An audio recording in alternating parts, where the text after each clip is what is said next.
Hello friends, and welcome to the channel. My name is Luke. I'm a software architect here in the US. In this video, I'll do a quick review of Acer Nitro XV340CK Ultrawide gaming monitor.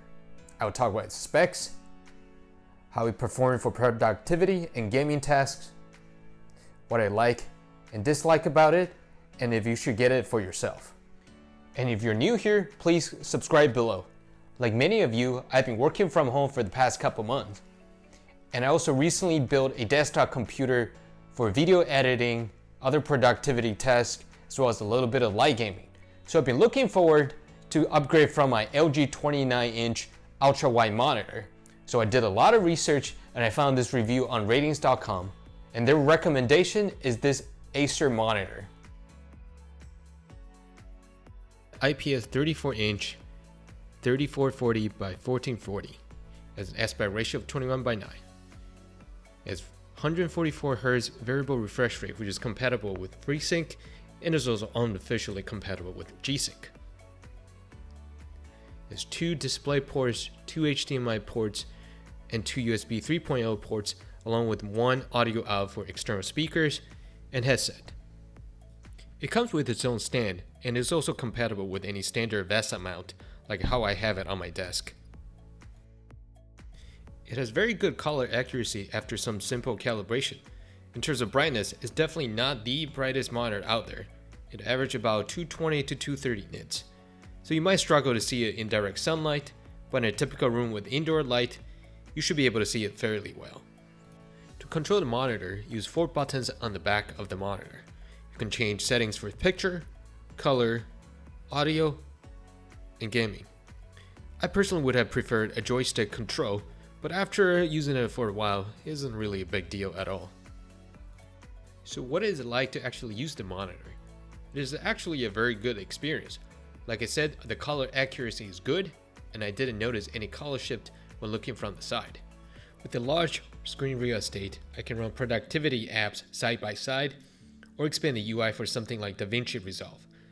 Compared to the 1080p ultra-wide monitor I used before, the extra vertical space is very useful for working on documents or presentations. Now for gaming. The monitor supports variable refresh rate up to 144 Hz. It officially supports FreeSync and also offers unofficial support for G-Sync. The adaptive sync functions work as expected. In fact, with G-Sync turned on, my computer and the monitor is set up to display the frame rate.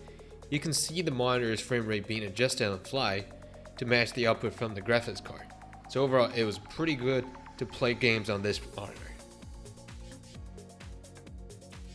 Now, one thing that's worth mentioning is that this monitor is IPS, whereas other monitors in its price range are typically vertical alignment or VA panels.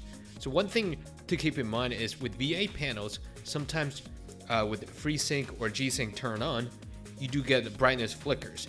And it's a common problem that affects some units of VA monitors based on Samsung's panels. That's the experience I had with the AOC CU34G2X, another very popular monitor. This Acer monitor uses IPS, which doesn't seem to have the same issue. G-Sync works flawlessly. Therefore, this might be something you want to consider when looking for an ultra-wide gaming monitor. What do I like and dislike about this monitor? I like that it's reasonably priced, well built, and has great color accuracy. It is also bright enough for my room. It has solid gaming performance, and I didn't notice any input lag or motion blur. However, my biggest complaint about this monitor is its flatness.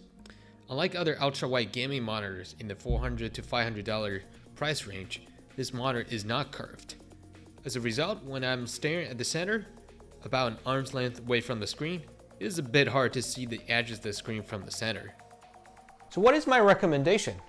Well, I personally would actually go back and find another monitor that's curved. I just find it to be a more immersive experience, and I also found myself more productive being able to see across the whole screen without too much effort. But this is actually a very good monitor, and you should definitely see for yourself. I will link below to Micro Center and Amazon, and you might be able to find it elsewhere as well. Now, if you have found this video to be very helpful, I would really appreciate if you click like and subscribe. Thank you very much, and see you next time.